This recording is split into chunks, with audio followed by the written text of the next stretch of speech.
Ierakstu. Labdien! Šodien iet gaisā kārtējā rakstniecības virtuves epizode, kurā Arvīds Deģis šodien iztaujās, jeb runāsies ar literatūras debitanti Ievu Veidi, kura ar pirmo manuskriptu uzreiz, kā lai pasaka, iekaroja Zvaigznes ABC izdevniecības simpātijas, un šis manuskripts pārtapa grāmatā, kas ir arī tāds veiksmes stāsts. Ja? Bet pastāsti, es saprotu, ka tu sākumā rakstīji kaut kādas kuriozas dzīves piezīmes, kaut kādas ainiņas savā Facebookā, un tādā veidā tu ieguvi kaut kādus fanus, kuriem bija atgriezeniska saite, un tad viņi arī varbūt kaut kādā veidā tevi iedrošināja. Jā, nu, vispār, jā, man patīk pierakstīt dzīvi. Es pagaidām vēl sevi neiedrošinos saukt par rakstnieci. Es vairāk sevi definēju kā tādu dzīves pierakstītāju. Es tos savus stāstīņus publicēju Facebookā.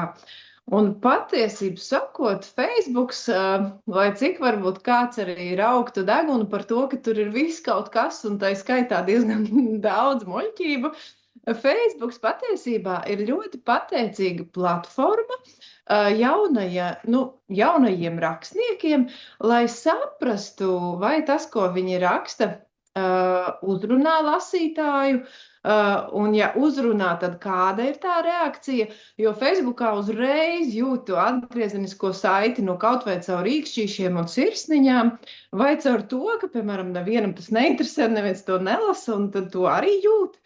Un vēl foršāk, ka kāds ieraksta komentāru. Patiesību sakot, es esmu ļoti pateicīga tiem gana daudzajiem cilvēkiem, kuri nepagurdami man vairāku gadu laikā regulāri komentēja zem maniem rakstiņiem. Viņi teica, raksti grāmatu, mēs gribam lasīt, raksti vēl, un mums interesē, kas notika tālāk. Nu, pie pirmajiem šādiem komentāriem es viņus kā jau latviskajā pazemībā atgaiņāju un domāju, nu kā tad, nu kāda tur grāmata. Redz, kā ir, vārdam ir liels spēks un vārdiem ir liels spēks. Un tā šie cilvēki sēja pa drusciņai un iesēja man to pārliecību, ka tiešām varētu tapt arī kas tāds lielāks un nopietnāks, kaut kas tāds, kas varētu būt grāmatas formātā. Nu, un tā tas Nu, notikās, jā. jā, man jautājums, ja tu sāki 16. gadā, bet tā nopietni 22. gadā, mēs grāmatu iznāca nemaldos 25. Ja? 20. Vai 4. pašai. gada beigās ir 25. Nu, labi. Jā, Uh, 25. gadā. Jā. 25. Jā, tad tomēr tāds pagars ceļš, nu, man arī līdz pirmam romānam bija kaut kāda, nezinu, 5, 6 gadi jāgaida, kamēr es uzrakstīju, kamēr atradu izdevniecību. Nu, un tev esot bijis 700 lapušu manuskripts, un es saprotu, ka ir ilgi īsinājuši. Cik cita beigās palika lapus, un tam 700 lapusiem pirmā vota? Tā 700 bija A4 formātā, un tas arī tur tas process bija tā pamazām. Jo pašā sākumā es uz zvaigzni aizsūtīju 500 lapu, biezu manuskriptu, 500 A4 formāta lapas. Un tad vispār ir interesants tas stāsts, kā es sūtīju. Nu, es sākumā, man tiešām bija diezgan maz tās pārliecības un ticības, ka kāds gribētu no lielajām izdevniecībām, kāda gribētu izdot manu grāmatu un kāda man tiešām tā uzticētos. Lai riskētu, jo tomēr nav noslēpums, ka izdot grāmatu ir ļoti, ļoti dārgs process. Un man bija tik maz tā pārliecība, bet man vienlaikus nebija ko zaudēt, jo, kad es noskaidroju, cik man pašai maksātu izdot grāmatu kādā no uzņēmumiem, kas piedāvā vienkārši pašiem izdot grāmatu, ar visu redaktoru un korektoru, ko viņi arī piedāvā, visu maketēšanu, visu drukāšanu. Šķiet, ka es pajautāju, cik būtu, ja būtu 500 eksemplāri. Tie bija apmēram 6000 eiro tās izmaksas. Un tajā brīdī es sapratu, man tādas naudas nav, man īsti nav ko zaudēt. Un es aizsūtīju uz 2 lielākajām izdevniecībām, uz Zvaigznes ABC un uz Jāņa Rozes grāmatnīcu, vai apgāds Jānis Roze. Kā tur bija, Roze laikam atbildēja. Nē, Roze atbildēja pēc tam, ka nē, ka viņa neizdos. Rozē Bet Zvaigzne. ļoti specifiski gaumi. Viņi ļoti maz ko izdod no latviešiem. Ja? Jā, jā, es tā nezināšu komentēt, bet, ja tu saki, tad skaidrs. Un ar Zvaigzni bija tā, es aizsūtīju, un bija tā sajūta, kāda ir tad, kad tu aizsūti kādam, kur tu mīli vēstuli, un tāda mīlestības vēstuli, un tu gaidi, un tad mīli vai nemīli, vai būs vai nebūs. Un es gaidīju, un jau pēc 3 dienām pienāca atbilde man e-pastā, un zini, es toreiz vēl neatverot, es biju pilnīgi pārliecināta, ka tas būs noliegums, atteikums tādēļ, ka tas manuskripts taču bija 500 lapušu biezs, un es domāju, 3 dienās neviens viņu nebūs izlasījis. Bet tik daudz, lai ieskatītos un pateiktu, nē, tik daudz varētu arī 3 dienās. Augustiņ, čau! Jā, tur nebija atteikums. Tad tas ir augusts, Jāzeps Veida. Viņam ir 7 gadi. Jā. Porši, jauns lasītājs. Jā, viņš šobrīd tieši ir tajā procesā, ka viņš vēl mācās, bet jau kaut cik lasa, jau jāmācās. Lūk, un tur nebija atteikums tajā e-pastā. Tur bija diezgan pozitīva tā ziņa, bet vēl kopš tās atbildes vēstules vēl pagāja ilgs laiks, jo tad man bija uzdevums īsināt jau tās 500 lapas. Un es vairākus mēnešus pie tā strādāju, un patiesībā man tas bija grūtāk nekā vispār uzrakstīt. Tev bija dzīva miesa jāgriež savus daļdarbus. Jā, bet, zini, grūtākais pat bija nevis pats fakts, ka man būtu tā sava miesa jānogriež, bet tā izvēle, ko no tā griezt un ko negriezt, kas ir vērtīgs un kas ir graudi un kas ir pelavas. Jo tur jau arī ir interesanti, lasītāji ir tik dažādi. Un arī tagad, kad grāmata ir iznākusi, ir cilvēki, kas man saka, tik gara grāmata, varēja īsāku, un patiesībā ir pat vēl vairāk kādi, kas saka, mēs labprāt būtu vēl lasījuši, mums par īsu, tā kā, ko tagad darīt, beidzās grāmata, ko tālāk. Bet par to īsināšanu tur bija tā, man bija uzdevums īsināt, bet vienlaikus dzīve turpinājās, un man viņa atkal pierakstījās, un es tagad stāstu tai savai, jau var tā teikt, mentorei, pirmajai Bārbalai Simpsonai, kas bija tā, caur kuru iet visi manuskripti Zvaigznē ABC. Viņa man bija uzdevusi īsināt, un es viņai saku, labi, es noīsināju no 500 lapām uz 400, bet man vēl 250 pierakstījās klāt pa šito laiku jaunas, un es viņai aizsūtīju to jauno materiālu, un viņa saka, tas ir labs, tas arī jāliek iekšā. Es saku, bet kā? Bet, jā, un tur bija diezgan jāīsina, un sākumā es pati daudz un tik īsināju, un pēc tam jau vēl kopā ar redaktori, bet jāsaka, tas darbs ar redaktoru kopā ilga apmēram gadu. Bet tur vairāk bija nevis tieši īsinājumi, bet tiešām tādi konceptuāls kaut kādas labojumi un slīpēšana. Jā, bet vai tā nevarēja taisīt 2 grāmatas, diloģiju tā saucamo, ja tiešām bija tik daudz materiāla vērtīga? Es jau nezinu, vai to varētu tieši teikt, ka viņš bija vērtīgs. Varbūt viņš nemaz arī nebija viss tik vērtīgs. Varbūt tas bija svētīgi, ka man nācās tur pasijāt. Un redz, kā ir, tiešām, lai izdevniecība izdotu līdz šim pilnīgi nezināma autora grāmatu, pašu pirmo, tas ir tāds risks, un apņemties uzreiz 2 izdot, uzreiz to diloģiju, tā jau tad būtu tāda milzīga uzticēšanās, jo jau šī bija, es tiešām novērtēju, ka viņi ticēja tam, ka šis darbs varētu kādus interesēt un ka varētu arī pirkt lasītāju un lasīt. Patiesībā sakot, šobrīd grāmata ir izpirkta, praktiski izpirkta. Daži eksemplāri kaut kur vēl ir ar ar uguni sameklējami, bet ar uguni labāk nemeklēt, jo grāmatas deg no uguns. Nē, Nu, kaut kur vēl sameklēt. manuskripti un grāmatas nedeg. Kā tu zini, Veisters Margarita. Bet tev rakstīts, ka autorē rakstnieks ķēriens savīt virspus ar dziļumu, miesu ar dvēseli. Un ka garlaicīgi vienam lasītājam nav neviena brīdi. Ko tas nozīmē? Nu, kā tad tu spēj to? Nu, parasti jau ir tā, ka kaut kādā brīdī atslābst rakstnieks atslābst, lasītājs kaut kādā, nezinu, otrajā trešdaļā vai trešajā trešdaļā, un tad pēc tam ir tāds uzrāviens uz to finālu, uz to atrisinājumu. Tas sanāk, ka tev nevienā brīdī neatslābst, tad tur ir spraiga darbība visu laiku. Tā man tur vispār nav darbības. Nē, es neesmu lasījis, es tikai zinu, ka tāda grāmata ir, tāpēc Jā. es jau tomēr neesmu mēķi auditorija, kā tu saproti. Nu, par to mēs vēl parunāsim drusciņi pēc tam, bet vispirms visu tā secīgi par virspusi ar dziļumu savīt. Zini, kā tas ir? Tas ir tā,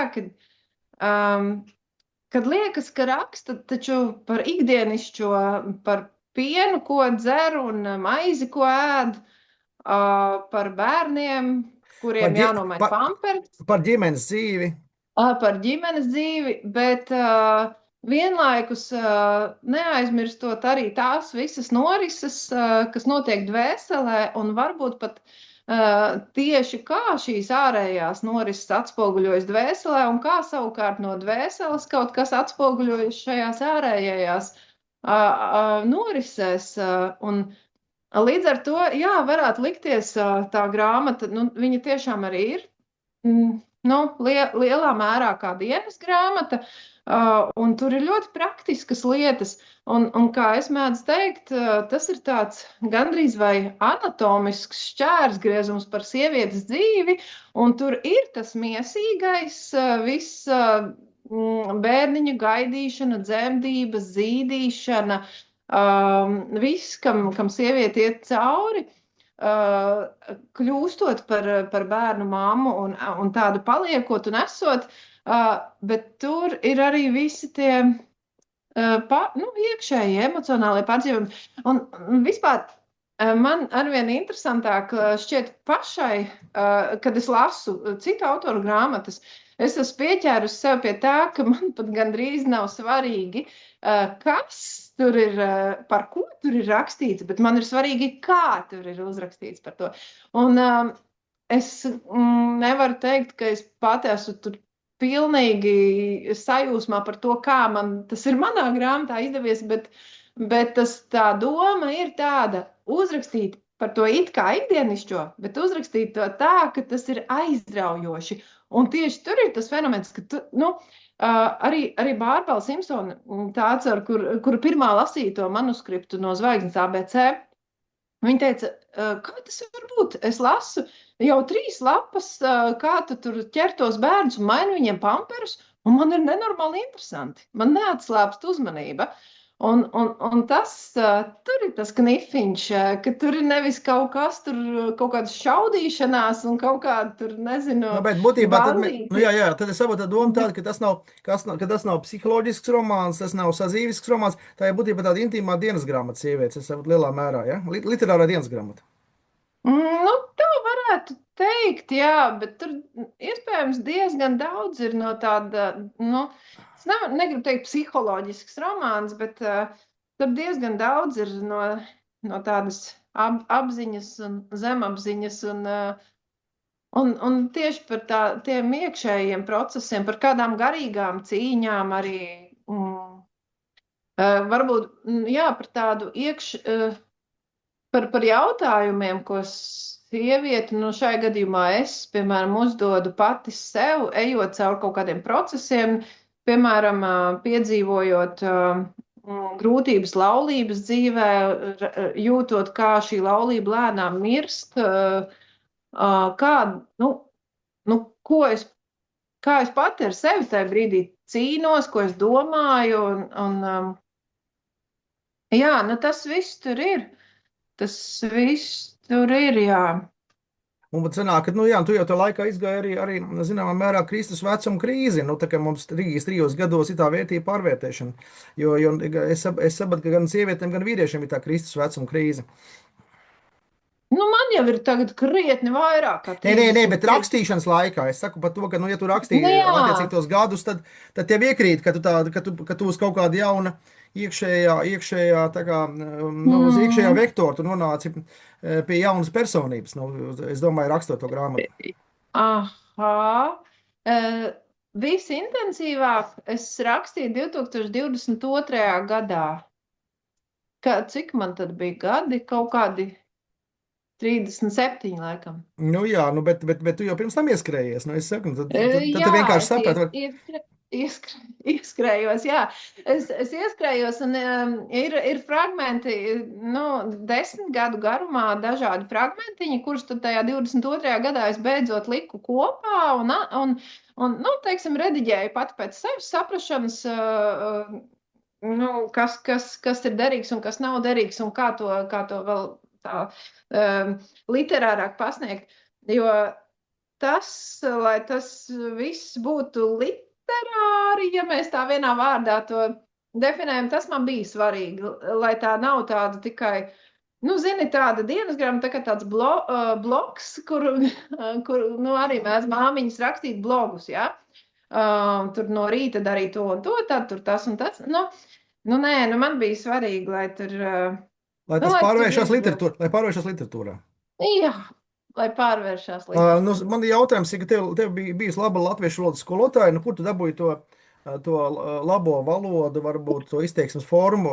Nu, kā tev skolas, augstskolas laikā, kā tev bija?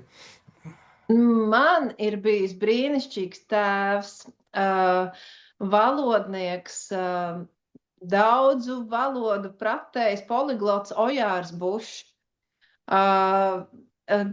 Jau atceros bērnībā, es gāju pie viņu uz darbu. Viņš strādāja Latviešu valodas institūtā, kurš tolaik atradās Zinātņu akadēmijā, tajā fantastiskajā pilī līdzīgajā ēkā. Kolhoznieku nams, jā, tagad. Mēs viņu saucam par Nu, kolhoznieku namu. tad, kāpēc tu viņu tā Jā, sauc? nē, arhitektoniski viņi sauc par kolhoznieku namu. Nu, vienkārši tas ir Jā, nu, tāpēc, ka rīdzinieki, tur ir rīdzinieki. tie identiskie nami, jā, arī dažās citās valstīs. Nē, bet man viņš bija kā mana tēva darba vieta, un es nezinu, diez vai es tā īpaši ticu, ka tādas lietas vislielākajā mērā caur asinīm iedzimst, bet tam, kam es ļoti ticu, ka cilvēks jau veidojas protams, no agras bērnības, tajā, kāda ir saziņa ģimenē, kā viņš sazinās ar saviem vecākiem. Mana mamma ir bijusi skolotāja, arī latviešu valodas skolotāja, vēlāk viņa izmācījās arī par angļu valodas skolotāju, un tēvs, jā, viņš ir latviešu valodnieks, bet viņš zināja 11 valodas, konkrētu skaitli viņš pats nekad nenosauca, jo viņš vienmēr bija vēl procesā, vienmēr kādu apguvu, un vienmēr par kādām valodām var teikt, nu tās zina drusciņi, tās zina vairāk, bet nu tur bija ap 13 valodas vismaz, ko viņš prata, un tā viņa, nu valoda viņam bija viss, viņš mīlēja valodu, un vienmēr bija jauna valoda mācīšanās procesā. Un tad tu grauzies cauri mājas bibliotekā. Tā bija liela biblioteka mājās. Man bija, jā, liela biblioteka, bet man gan pašai tomēr bija kaut kāda sava gaume, un tad man vienmēr ir bijusi iestaigāta taciņa arī pašai uz pilsētas biblioteku, un tad es ņēmu kādas grāmatas vienmēr arī no bibliotekas un lasīju. Un tā ir tas otrs aspekts. Viens un pats svarīgākais, man liekas, kā cilvēks veidojas ģimenē, ja? Dzirdot savas mātes valodu, savu tēvu valodu, ar viņiem runājoties, uzsūcot to runas kultūru un visu atmosfēru ģimenē. Un otrs, Man liekas, ja cilvēks grib rakstīt, viņam, protams, ir jālasa un daudz jālasa. Lai gan es esmu arī dzirdējusi, ka rakstnieks saka, nē, es negribu zaudēt savu oriģinalitāti, es labāk daudz tur nelasīšu, es tikai rakstīšu. Lai jau, ja viņam ir lasītāji, es nestrīdos, es vispār, jo vecāk paliek, jo mazāk kategoriski esmu par kaut kādām lietām, lai jau viņš tā saka, jā. Bet es personīgi es ticu, ka es daudz esmu varējusi pasmelt vienkārši lasot un redzot, cik vienkārši fantastiski daudz dažādi rakstnieki, kurus man ir bijusi iespēja lasīt, kā viņi raksta. Lai gan, jā, varbūt Lai gan jāsaprot, ka tulkojumā daudz kas nenolasās. Tomēr ir jācenšas lasīt oriģinālā, jo gan krievu, gan angļu lasītāji, rakstnieki pārcelt uz latviešu valodu, tomēr liela daļa no tās kvalitātes, no tās labskanīguma zaudē. Tas ir fakts. Mēs tik precīzi nevaram pārcelt. Labi, bet tur ir ļoti liels trakums, jo mums ir izcili tulkotāji un kādreiz ir, kad es lasu tulkojumu, un es vienkārši fanoju par tā tulkotāja valodu, jo labi, viņš varbūt ir drusku aizgājis nedaudz no tā absolūta oriģinālā vēstījuma, jo ir grāmatas, kuras vispār pat es nezinu, kā gan viņas var iztulkot. Piemēram, šobrīd es lasu vienkārši brīnišķīgo Ingas Ābeles jauno grāmatu Mīlamā. Un tur ir tas kurzemnieku dialekts. Es esmu iecerējis viņu tuvākajā laikā, kad es viņu dabūšu izlasīt. Jā. Ir vērts. Tur ir tas kurzemnieku dialekts un visa tā Latvijas senatne, viņa ir tik koncentrēta, tik specifiska, ka, lai gan šī grāmata ir tik vērta un dziļa un fantastiski, ka viņu būtu vērts tulkot visās iespējamās valodās, es vienkārši nestādos priekšā, kā viņu varētu iztulkot. Tāpēc, ka viņi ir tik latviska, ar visu to dialektu. Bet es gribēju vaicāt, tev tur arī tomēr ir kaut kāda, arī tā kā tavas attiecības grāmatā ir ar tavu māti, kur jau ir saboti debesīs. Varbūt tā, ka tas dialogs, ka viņi sēž uz mākoņu maliņas, tas dialogs tā kā turpinājās ar tām lapusēm. Ja? Tā to var noformulēt. Ar māmu... nedaudz es tā kā sašaubījos tādā ziņā, ka es tur rakstīju tajā grāmatā, kādu mums ir gājis, un mums ir gājis dažādi, jo tās attiecības ir bijušas diezgan sarežģītas, un arī grāmatā tur ir gan labais, gan netik labais par šīm attiecībām. Un tad bija tā, ka māma nomira pirms tika publicēta grāmata, un es pat tā sašaubījos, kā ir, vai es īsti drīkstu vispār publicēt, vai es kaut kādā veidā tā nenodaru pāri māmas piemiņai. Jo, lai kā būtu bijis, es mammu mīlu un esmu vienmēr mīlējusi, un man viņas piemiņa ir dārga, un es esmu par ļoti daudz ko viņai pateicīga, un ļoti daudz ko no viņas es redzu sevī, un iespējams arī savos bērnos. Vienlaikus tur ir tas grūtais un sarežģītais, bet tad, kā man arī viena vieda, gudra sieviete, kur izlasīja grāmatu, es viņai tieši to jautāju, bet kā tev tur nolasījās tas par manu māmu, vai tev nešķita tā, par skarbu reizēm, kas tur par viņu stāstu? Un viņa teica, ka, zini, nē, viņa teica, tu it kā izstāsti, bet vienlaikus caur to mīļumu un caur arī humoru nolasās tas, ka tev nav ne tur pret viņu naids, pamatīgs, ne rūgtums, tu tā kā nolīdzini. Viņa par to manu rakstīto stāstīja.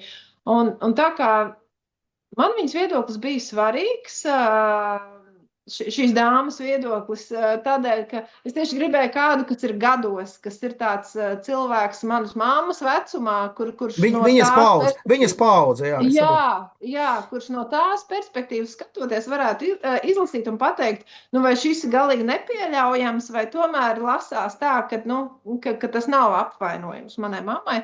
Un tā kā pēc šīs sarunas ar šo sievieti man sirdī ienāca miers, un ar mammu arī ir bijis tā, ka, lai cik mums grūti, bet mēs arī esam pratušas izsmieties kopā, un tur ir diezgan daudz humors tajā grāmatā. Un man gribas ticēt, ka, nu, labi, varbūt par vienu otru lapusi mamma varbūt būtu sašutusi vai sadusmojusies, bet ka kopumā viņa to būtu spējusi pieņemt un arī pasmieties par to. Nu, bet vai mēs Uh, varam tā teikt, ka viņi ir atnācis sapnī un teica, meitiņa, nu, esmu apmierināta ar šo grāmatu, vai kā viņi tev nepateica neko tev sapnī pēc tam, kad tev iznāca? Nē, sapnī viņa gan nepateica, bet tas, ko tu tagad jautā, tas man atgādina vienu citu situāciju, nu, tādu laiku, kad bija mammas aiziešanas laiks. Pēdējo mēnesi es mammīti paņēmu pie sevis dzīvot, jo viņa bija saslimusi ar vēzi, ar aizkuņģa dziedzera vēzi, kurš ir tāds, ka viņš ir ļoti agresīvs. Viņu atklāja, un viņš jau viņai bija 4. stadijā, un viņš viņu tur noēda īsāk kā mēneša laikā kopš diagnozes uzzināšanas. Un es paņēmu mammīti pie sevis, un, un nu, viņa nevis tā vienkārši vienu dienu nomira, bet viņa mira kādu nedēļu. Viņa mira un nevarēja vien nomirt. Un es, Izsaku līdzjūtību, tiešām es iedomājos, ka tas tiešām bija ļoti, ļoti smags periods. Paldies, jā. Tas periods man pēc tam, viņš sakrita, tas periods ar manu šķiršanās periodu. Un vēl dažiem apstākļiem, un pēc tam tiešām bija tā, ka man nācās, nu, es jau agrāk biju ievērusi, ka man ir kāda tāda noslēdz uz depresiju šad un tad, bet ne tāpēc, ka tā būtu modas lieta, vai tāpēc, ka man šausmīgi patiktu būt skumjai, bet, nu, pēc šiem visiem notikumiem man tiešām nācās meklēt profesionāļu palīdzību un kādu laiku arī lietot medikamentus, jo tur bija tādi lauzieni un interesanti latviešiem tas teiciens, ka nelaime nenāk viena, tas ir dīvaini, bet tiešām kādreiz sakoncentrējas. Viņas nāk sērijās, jā, sērijās nāk. Jā, diemžēl.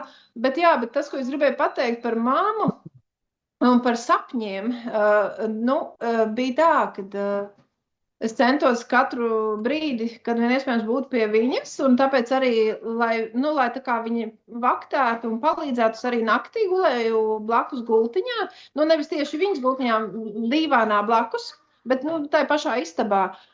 Un bija tā pēdējā naktī es aizgāju gulēt, un mamma nebija varējusi parunāt jau pēdējās dienas, viņa nevarēja ne ēst, ne dzert, ne runāt.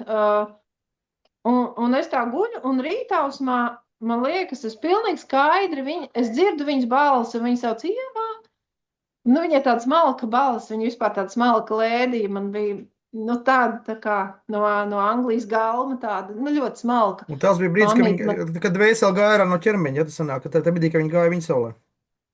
Nu, redz, kā bija. Es sadzirdēju, ka viņa man pasauc. Tas likās tik reāli. Es pat nedomāju, ka tas ir sapnis. Tas likās tik reāli, ka es domāju, ko mamma man sauc. Es uzreiz metos augšā ceļos, un viņa bija pārstājusi elpot. Tieši viņa bija nomirusi. Jā, nu, es tāpēc par to, jo tu par tiem sapņiem man jautāji. Tas it kā bija pa vidu starp sapni un starp kaut ko netveram. Nu, labi, parunāsim kaut ko priecīgāk. Tad nozīmē, ka tev arī, tu esi izbraukājis lielu daļu no Vidzemes, tu esi no Masalācas un tu izbraukā Vidzemes lauka bibliotekas un visur tevi uz urā saņem ar ziediem, ar aplausiem. Tev vajag zied kā rozes, tu vēl uzspēlē kokli, tādā veidā atkausējot tos klausītāju sirdis. Tad jautājums ir vienkārši, nu, varbūt tev arī no lasītājiem arī nu, kaut kādas nezinu, padomi vai kas, ko viņi ieteica, par ko tev vēl būtu jāuzraksta nākošās grāmatas? Nē, nu tas tavs raksturojums bija tik tāds kolorīts un tāds rožains un rozēm kaisīts. Paldies! Pagaid, nu, es jau esmu mazliet arī dzejnieks, man ir 6 dzejoļu grāmatu iznākušas, un šobrīd es vairāk tikai ar prózu strādāju, bet principā... 6 dzējoļu grāmatas, tu teici? Jā, man ir 6 dzējoļu krājumi, jā, un 7. nāks ārā šā gada dzējas dienās. Es domāju, ka būs 7. krājums. Oho, tas tā kā bišķi mazliet rosos, jā. Jā, es drusciņi iegūglēju, tev paskatījos kaut kādas grāmatu nosaukumus un tā, bet nepiefiksēju, ka veseli 6 dzēļu krājumi un vēl būs 7. apsveids. Tas ir ļoti, ļoti jauki. Forši. Jā, to tavu dzējiskumu šeit varēja nolasīt. Ne, nu, es esmu ļoti pateicīga, ka mani tās bibliotekas aicina. Nu, ir dažādi, ne jau nu visās tur tās tikšanās ir tik ļoti daudzskaitlīgas, jo tās tiešām ir reizēm tādas mazas vietiņas, nu, kur iedzīvotāji arī ir diezgan maz, bet ne jau tajā. Man, piemēram, galīgi ne tajā cilvēku skaitā ir tā vērtība, bet tajā, cik mēs labi varam tiešām parunāties, saprasties un pabūt kopā vienkārši un aprunāties. Jā, nu, labs jautājums tev par cilvēkiem, ko Nē, viņi man tā. nē, nu sākumā tu esi saproti sniedz koklas koncertu, un pēc tam tu tikai atbild uz jautājumiem, vai kā? Tā, nē, tā gluži nav. Tur ir tā ar tām tikšanām, ka es ņemu līdzi kokles. Man ir lielā koncerta kokle un man ir etnogrāfiskā kokle. Bet šī tomēr, ja biblioteka ir aicinājusi un saistībā ar grāmatu, tad tomēr lielākais uzsvars ir uz grāmatu un uz sarunām par rakstīšanu, uz sarunām ar cilvēkiem. Tas muzikālais ir vairāk tāds ietvers, varbūt kādi 3 līdz 4 skaņdarbi tur sākumā, vidū un kāds noslēgumā. Nu, drīzāk tā, jā. Un tad ar cilvēkiem, zini, vispār interesanti. Ne tikai ar bibliotekas cilvēkiem, bet man vispār ir tāda sajūta, ka tā grāmata savā ziņā man ir bijusi tā kā tāda mana vēstule nezināmai draudzenei, un draudzene ir katra, kas lasīs. Un tad es saņemu atbildes vēstules, jo ļoti daudzas sievietes izlasa, un man ir tādas, kas man raksta, un viņi saka, nekad dzīvē neesmu nevienam autoram rakstījusi, bet bija sajūta, ka man tev jāatbild. Daudzas uzreiz man sauc uz tu, tāpēc, ka viņas raksta, nu, tu rakstīji tik personiski, ka man ir sajūta, ka es tev pazīstu. Un man ir tikai par to liela pateicība un prieks, nav nekāda iebilduma, ka man sauc uz tu vai ka man raksta personiskas vēstules. Tas tiešām ir tā. Pilna paskastīt, nespēja iztukšot, ja? Nu, tas jau nāk elektroniski, bet ar citu viena pienāca papīra formātā uz mūzikas skolu, jo manas mājas adrese nav tā publiski zināma. Un tad atnāca uz mūzikas skolu, kur es strādāju. Tad tas bija ļoti mīļi. Viena dāma no Ogres bija uzrakstījusi.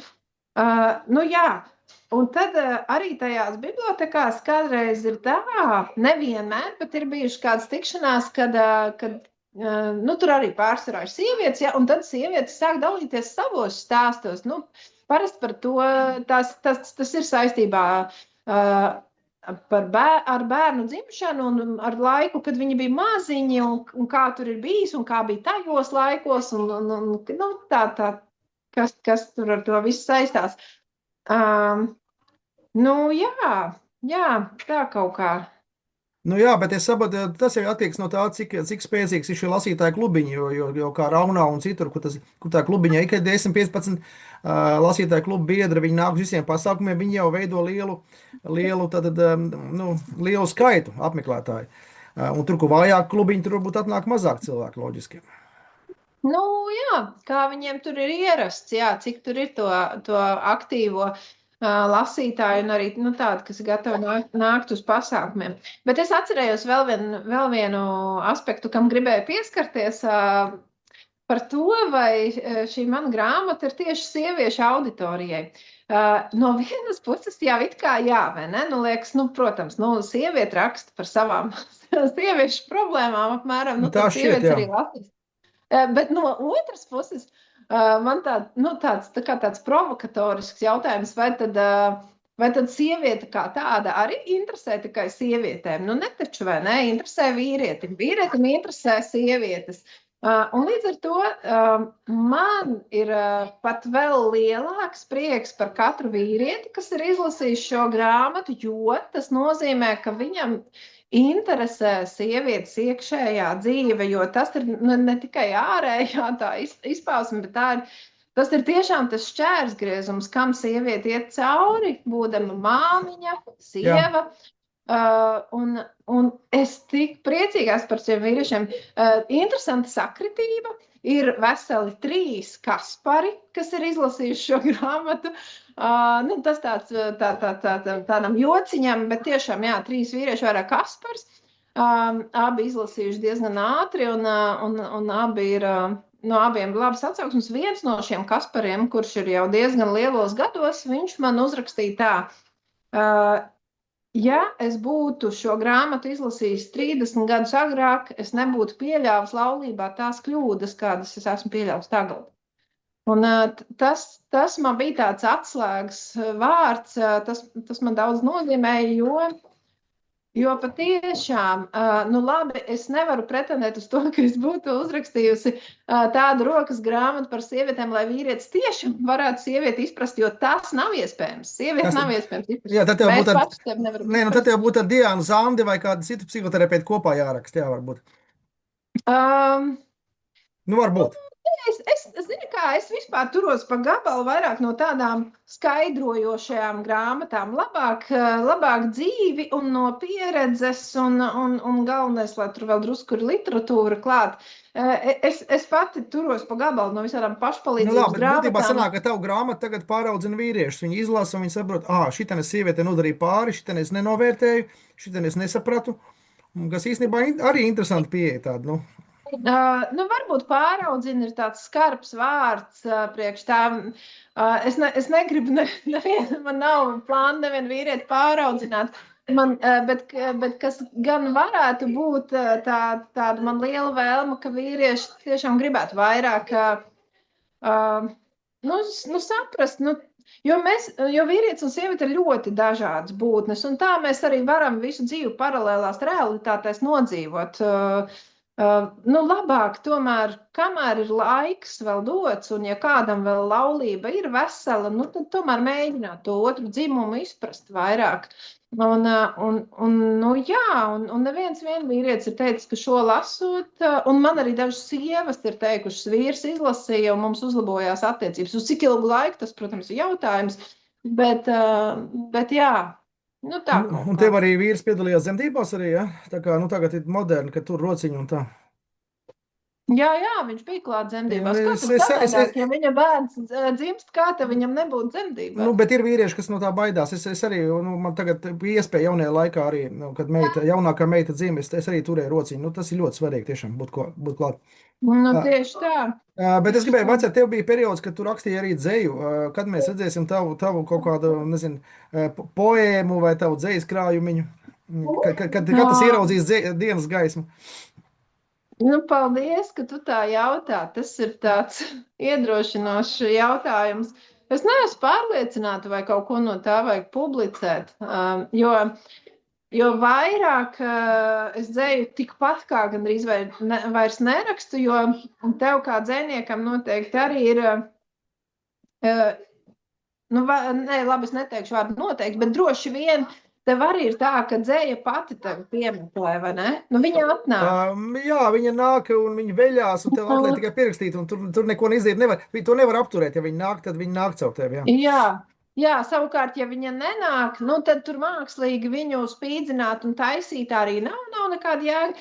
Līdz ar to, man ir diezgan daudz dzējas, kas ir tapušas ļoti agrīnā vecumā, 16, 17, 18, kad ir tie jaunības poētiskie gadi. Jā, bet pēdējā laikā tikpat kā nav tāds dzējas. Viena maza domiņa man ir, ka jāpaskata, tas tur ir vērtīgs, jā, bet es tā neesmu baigi, kā lai saka. Ļoti es atcerējusies uz savu dzējas krājumu pagaidām. Jā, tieši tā kaut kā. Man vispār liekas, ka grāmatu pasaulē ir tik daudz, un es neteikšu tagad, ka nevajag rakstīt, pilnīgi noteikti, nē, bet man liekas, ka tai grāmatai tad ir tai, kurai ir jātop un jānāk pasaulē, viņai ir jātop tik dabiski, kā bērniņš top. Viņai ir jātop no mīlestības, dabiski, viņai ir jāizaug iekšā, un tikai, kad viņa ir gatava un vairs nespēja nedzimt, tad, lai viņa piedzimst. Bet grāmatas nevajag taisīt ar mākslīgu apaugļošanu. Grāmatas nevajag par Nē, katru cenu, lai tikai man būtu nē, grāmata. protams, un man patīk, tiksim, tiešām pat tāda sajūta ar katru nākamo grāmatu, ka tiešām es viņu iznēsāju, un tiešām, kā tu saki, ka tas ir mans bērniņš, un es esmu par viņu atbildīgs, vismaz par pirmajiem soļiem, jo saprotu, nu, tur tajā radīšanas vai palaišanas brīdī ir tāda piepūle, tā kā bērniņš spiest. Mazliet kaut kādā brīdī ir tā piepūle, vai tā, ka tu tur Jā, rediģēji, vai tā, ka tu tur vēl kaut kā, nu, ir tā piepūle, un tas ir labi, jo bez piepūles jau nekas labs nerodās. Bet tieši kā tu pareizi saki, man ir, nu, pār pa 20 grāmatām. Vienkārši ir arī tādas grāmatas, kuras es saprotu, ka vienkārši viņam nevajag piedzimt, un kuras ir tikai tādā ieceres līmenī, un kuras vienkārši varbūt no tām grāmatām paņemšu kaut kādus uzmetumus un iekļaušu citās grāmatās. Jo pasaulē, kā tu pareizi teici, grāmatas ir par daudz, labas grāmatas nav par daudz, bet grāmatas kopumā iznāk par daudz, cilvēki nespēja tam izsekot, nespēja visu izlasīt. Bet man te ir jautājums arī, teiksim, tā noslēgumā, tev arī bija tāds romantisks brīdis, kad tu tur no Rīgas uz Jūrmalu vai no Jūrmalas uz Rīgu, tur Pakistāns un tā vienkārši. Tad tu būtībā jau nu, tevī bija tā romantiskā stīga. Ja? Līdz ar to tas arī ir viens no variantiem, kāpēc cilvēks jūtas par rakstnieku. Tāpēc, kad viņam ir tā jūtu dzīve tik intensīva un tā romantiskā stīga jau no, teiksim, tādiem nu, skolas gadiem, ka viņš vienkārši, nu, ka viņš nevar mierīgi nosēdēt. Viņam tas prasās uz papīra. Nu, kaut kā tā. jā.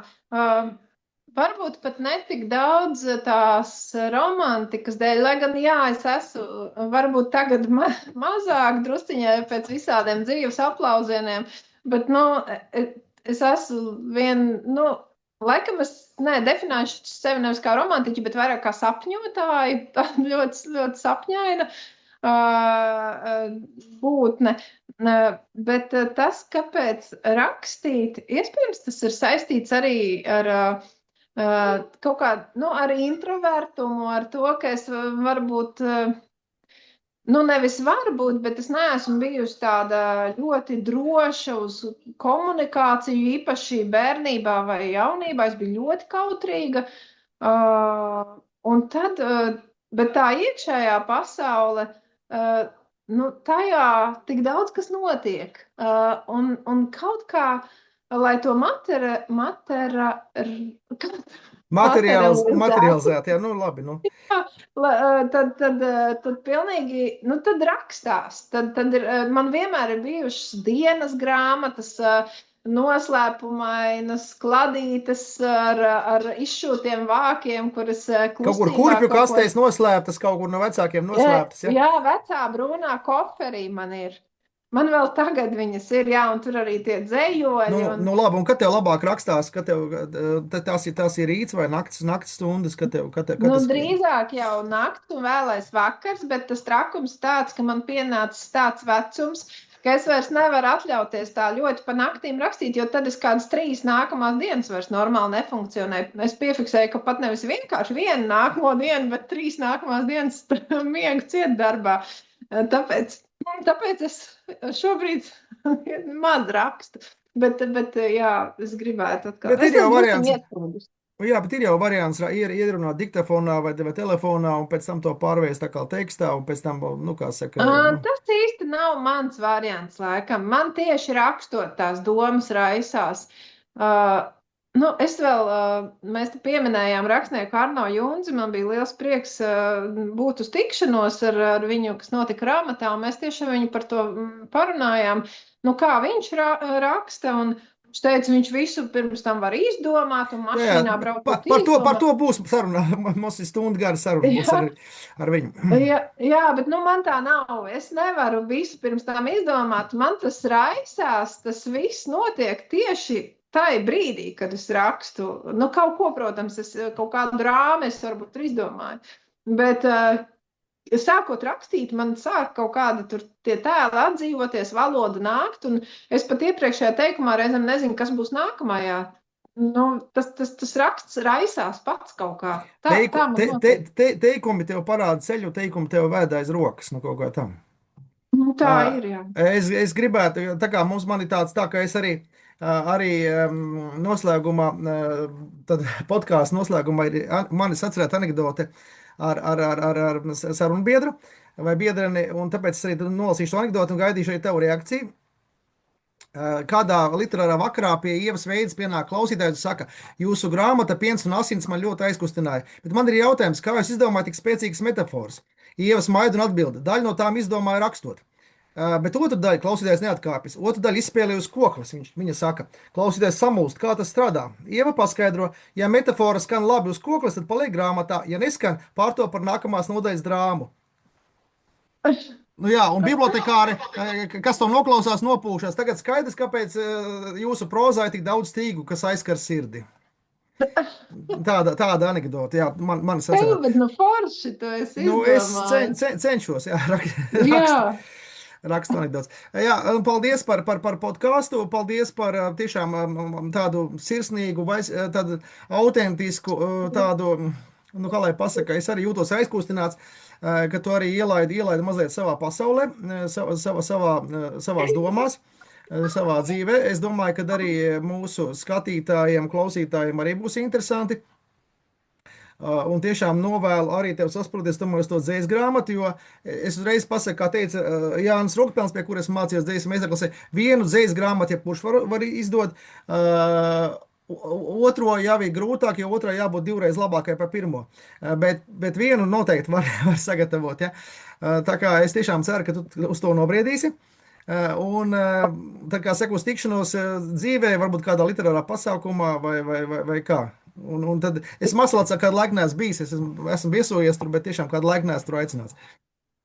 jā, nu tad brauc ciemos uz Masalacu, un paldies tev, ka tu man uzaicināji. Es patiesībā biju druskuļi pārsteigta, es jau tev tur rakstīju, tu man īsti tā arī neatbildēji par to, ka kā tu vispār izdomāji man uzaicināt, jo man ir tikai viena grāmata. Un, Nē, nu kā, es jau, doma ir tāda, ka gadā man ir, vairāk kā 40 rakstnieki jānodara, un es šobrīd, tad tas ritms ir vīrietis, sieviete, un vienkārši, to jau man bija jau padomā jau pirms kāda laika, bet, teiksim, man tur bija citas arī dāmas, kas iespraucās, un kuras bija, jā, kurām bija jāprunājās, jā, bet tiešām nu patīkami, jā, un paldies tad, un nu kas saka, paldies uz tev. sadzirdēšanos. Atā. Jā, labi, atā.